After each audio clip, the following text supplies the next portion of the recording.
Friends, चलिए देखते हैं आपके पार्टनर की करंट फीलिंग आपके लिए क्या है इस वक्त।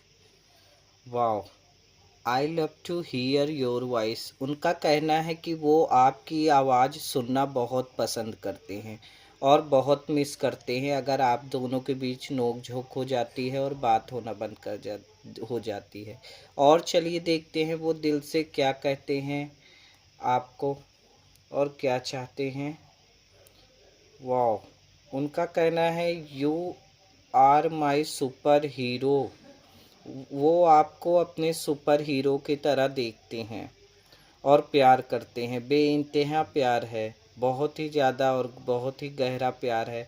हो सकता है अनबन हुई हो, आप लोग में बातचीत ना हो रही हो, लेकिन वो आपको बहुत मिस करते हैं, आपकी आवाज़ मिस करते हैं। आप उनके लिए बहुत ही स्पेशल पर्सन हो उनकी लाइफ में।